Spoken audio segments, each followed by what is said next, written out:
Hello class, and welcome to your week 14 lecture where we will discuss the future of reentry. Let's review our learning objectives. The first is that by the end, you'll be able to justify a social justice approach to reentry that addresses poverty, violence, and racial inequality. You should be able to argue for strong social bonds as a protective factor for those reentering society. Compare the varying concepts of reentry from corrections professionals' viewpoints based on current position and geographical location. And finally, discuss the ways incarceration directly impacts a person's reentry. Our first article to review is Offender Reentry as Correctional Reform, Finding the Boundaries of Meaning in Post-Prison Supervision. When we talk about the term reentry, this study looked to assess how individuals working in post-prison supervision, all the way from line staff to management, viewed the term reentry as it relates to policy, goals, activities, and concepts, and who is organizationally responsible for delivering reentry services.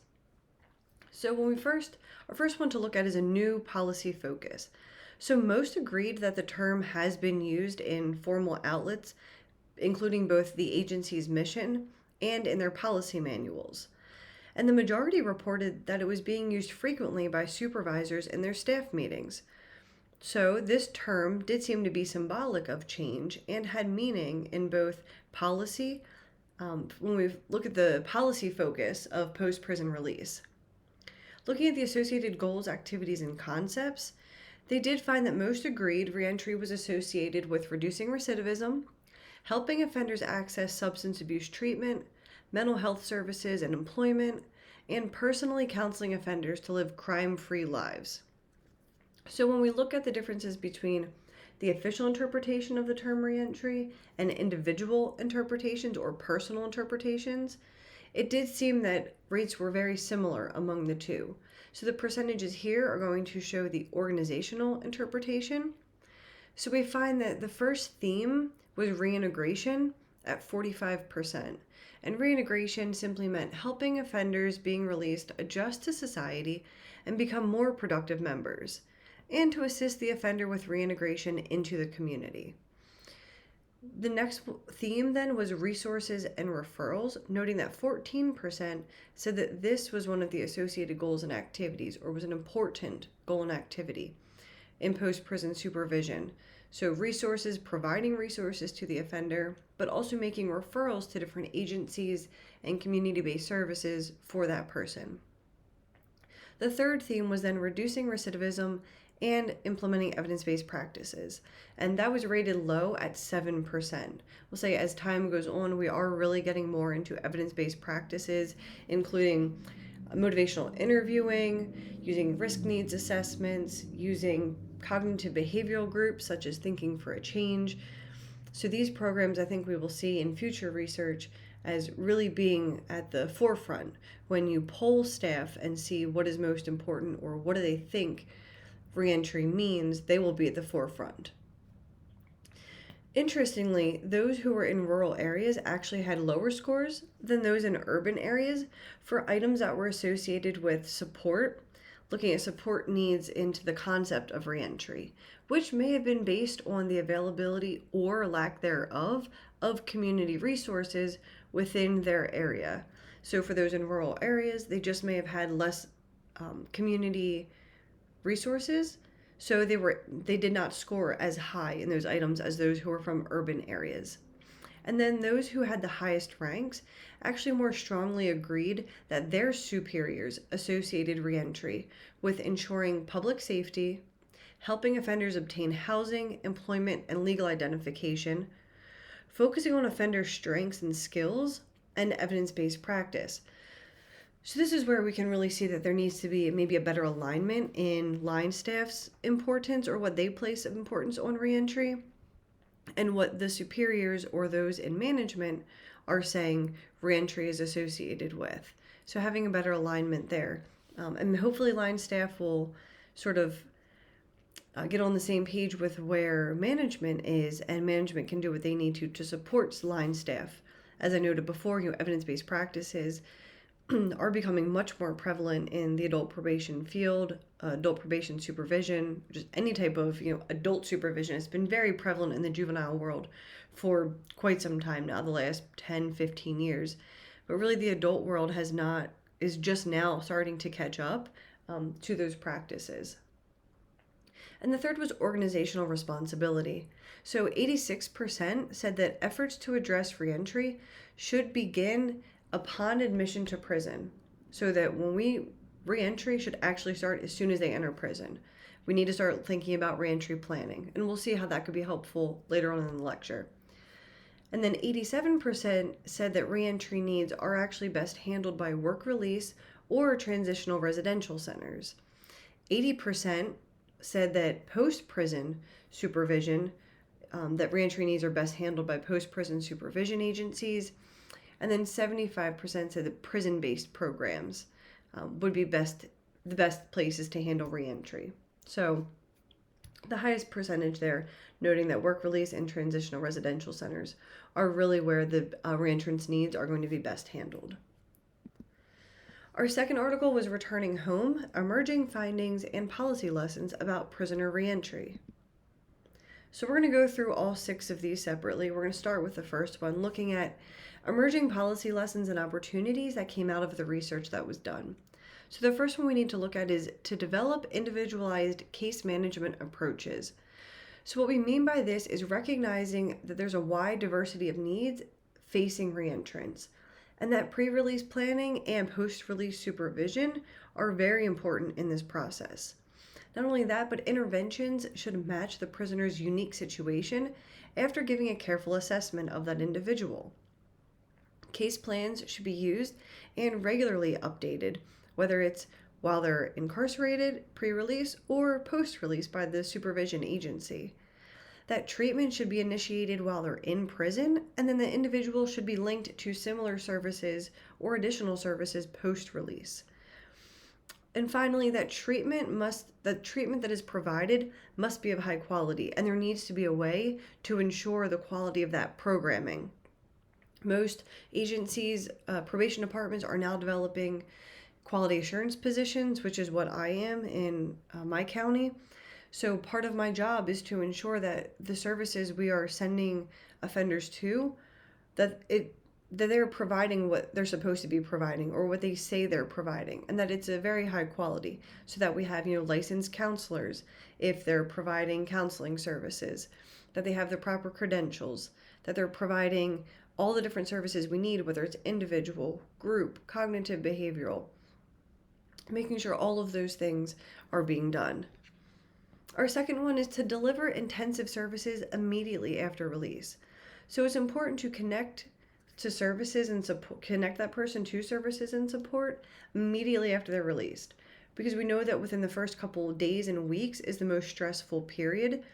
So in addition to meeting their basic needs, such as food, housing, clothing, employment, they need intangible skills also to help them succeed. So things like personal support, they noted a mentor or a counselor. These things are very important. We know that we talked about how important social support is for these individuals coming out. So for those who maybe don't have the family support, this is a way that they need sort of those intangibles or could receive those intangibles. The third is a broadened focus to include family and community context. So we need to recognize that both the offender's family and the community are part of the reentry process, and being cognizant of the positive and negative influences that both can have on that person's successful reentry. So we maybe need to provide services for the family who's providing support for that reentrant, because most offenders' family members may also be involved in crime and substance abuse. So they have their own challenges as well as they're trying to support the reentrant coming out. And then these individuals are returning to communities with few economic opportunities and some with few positive pro-social role models. So we need to find ways that we can implement those into the communities. And moreover, most offenders are returning to concentrated areas, which is going to strain the resources in that area. So we need to find ways that we can sort of support those organizations and programs to ensure that they can serve the needs of everyone that needs the services. The fourth is a invention of post-release supervision. So, due to mass incarceration, we had droves of people who were being released at the same time, but staff was not increased in the probation and parole departments. So, when this article was written, they really did not have enough training or support to link offenders with the proper services and treatments that they really required because they had such high caseloads. They really were only focusing on surveillance and control. What we do know now is, as I said, we're focusing more on evidence-based practices. It's been nearly 10 years since the article was written, and we are making great strides in the supervision world of lessening caseloads so that we can focus more on incentives and sanctions. That supervision, as the article talked about, should be looked at as a process that has steps and goals that are relying on behavior management approaches, cognitive behavioral interventions, and that's what we are in the process of doing right now. So it's a really interesting time to be working in the supervision field and to see all of these changes happening. Because supervision after release can actually encourage pro-social behaviors if the reentrant feels that their officer is supportive and encouraging of them and is giving them the support that they need to be successful. Fifth, we have to look at implementing comprehensive reentry strategies, not just programs. So reentrants are less prepared for integration and less connected to community-based social structures. They're then more also likely to have health or substance abuse problems. So this needs to involve multiple levels of government and coordinated efforts across agencies. So we need to really be creating policies to support this and involving organizations that were maybe not traditionally included. So businesses, local community colleges, places where we can ensure there's a continuity of care because we have so many different organizations involved together. No longer are the days where the government or the supervision agency is the one that is solely responsible for reentry. This really is the responsibility of the community, of every organization and business within that community. Maybe we can get businesses involved and we can get offenders jobs with local businesses. Maybe we can get contracts with local community colleges and help send them to college. Really making sure that we're all working together as one and not just placing the responsibility on one entity. And then execute coordinated, sustained state and local responses. So, sort of as I was noting, establishing maybe local reentry task forces, which have been created in some agencies, and considering sort of collating services into a one-stop shop, which I would say supervision agencies such as parole departments have really sort of become not necessarily a one-stop shop, but they are now not only providing actual evidence-based practices to the offender in session with them in their office visits, but they're also able to connect them with the different services that they would need in the community, sort of a broker of services. So if they know they need substance abuse treatment, mental health, they have those contacts that they can then refer the individual to and give them a direct contact to make their success or chance of success of obtaining that service more likely. They also just note too that legislative proposals may be necessary and requests for new resources. All of this costs money. That is no secret, and making sure that we sort of have the resources from our either state government to support the locals would be super helpful.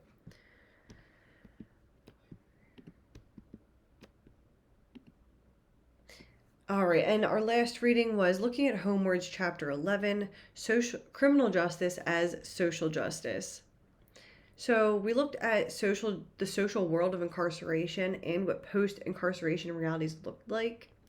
When we talk about the social world of incarceration, we really see the top three here: racial inequality, poverty, and violence. But we also know that mental health, physical health, and substance abuse are also prevalent. So looking at racial inequality, throughout this book, we've seen that African Americans were 6 to 7 times more likely to be incarcerated, that Latinos were 2 times more likely to be incarcerated when we compare them to whites, that African American and Latinos were actually represented less than a quarter of the city's population, but were 75% of the study sample. We also saw that high school dropouts, little work history, and greater unemployment was seen among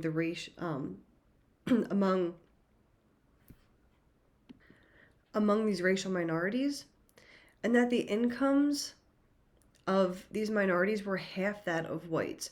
And most of the time, the only steady income they had was from government supports.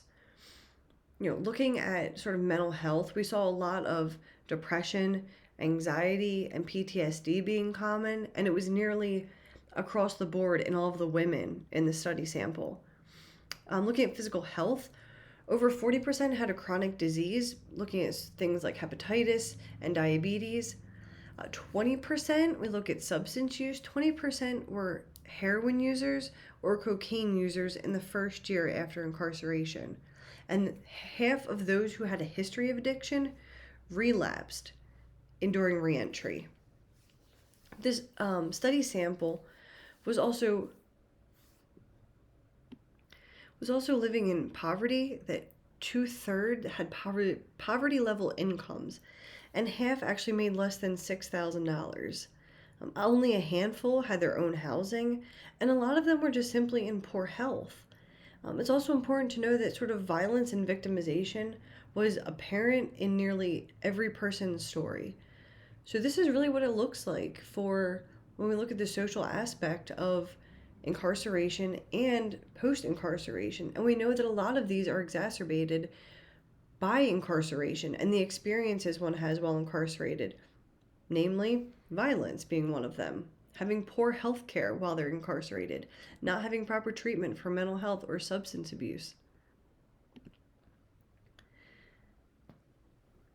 So the book also talks about some of the justifications for punishment. So we use incarceration as a punishment, and we've now seen all the social impacts of that. Well, we have two main justifications for punishment. The first one, retribution, and the second one, consequences. What's important to note is that justification for punishment today actually assumes that crime is caused by an individual's predisposition that resists rehabilitation.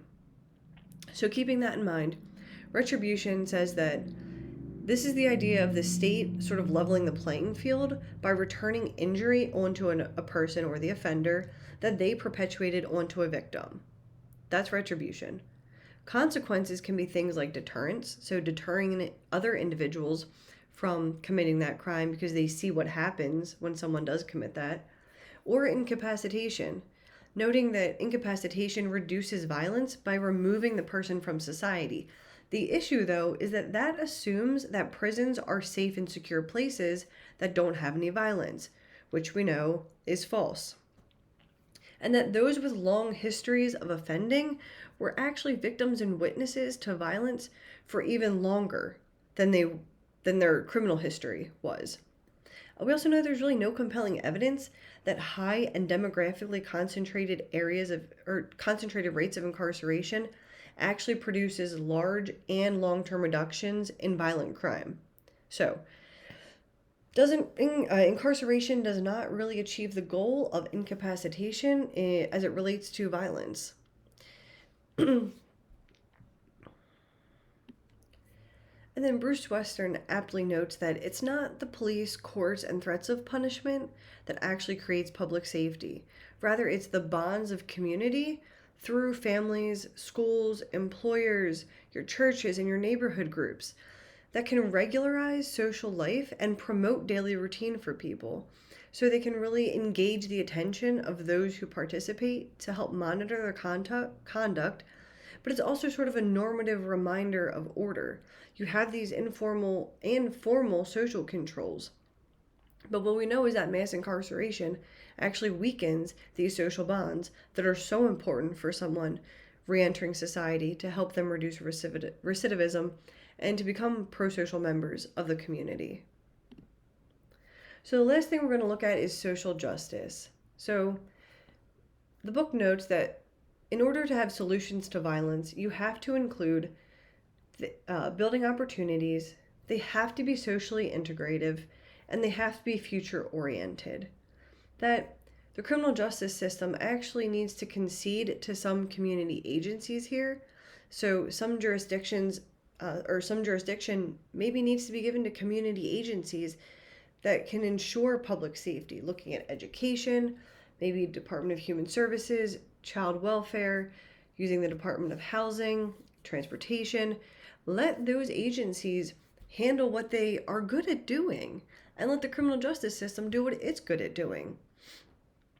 If we back up just for a minute to the solutions to violence, sort of this principle of social justice actually demands that public policy doesn't unduly burden a particular group and that it fosters fair distribution of rights, resources, and capacities for all groups in society. So, in order to make sure that we have effective solutions to violence, that needs to play a role and a part. If we continue on down to looking at having a continuity of medical and mental health care, it's very important that we have continuity of services after incarceration. So not only should they be receiving these services while they're incarcerated, but they need to make sure that they are receiving these services as soon as they're released. For example, some individuals can be placed on medical assisted to remove them from having substance abuse cravings. So they're placed on certain medications.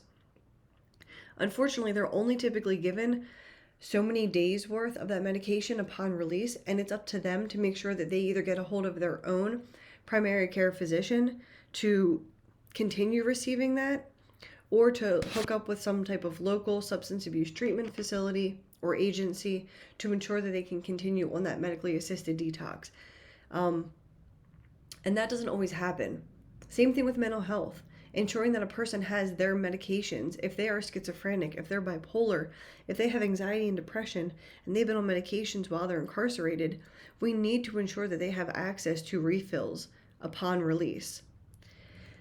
And the final note here is possibly considering tax credits for those who are housing reentrants. We know how much it can be on the family members of those who are reentering society.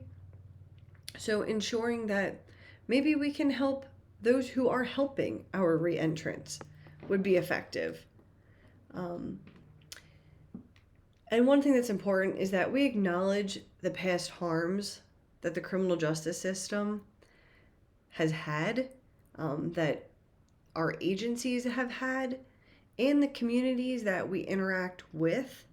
Sort of acknowledging those past harms and seeing how we can not only repair those harms, but sort of work to improve situations so that those harms don't have to occur in the first place. So the critical thinking question I would leave you with on this week is, does social integration post-crime encourage community membership, or is it simply deepening social exclusion? In sum, individual, family, and community needs must be addressed during reentry, whether that's providing additional services to the family of the reentrant, making sure that the right agencies, community agencies, are given jurisdiction over what they are intended to have jurisdiction over, or making sure that the community has all the proper resources and funding they need to address reentrants' needs. Continuity of care from incarceration to reentry is paramount for success. That government and social service agencies must work together and be coordinated if we're going to see any type of sort of cohesion among these agencies for reentrants to be successful.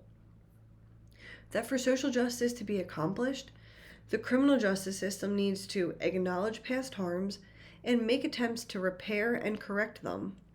They also need to concede some jurisdiction to other community agencies. Again, let those individual agencies do what they do well and do what they do best.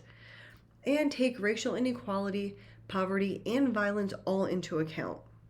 Finally, reentry can be an ambiguous concept that's focus, goals, and responsibilities actually depend on status of the staff and their geographical location. So that was your week 14 lecture. I hope everyone has a fabulous week.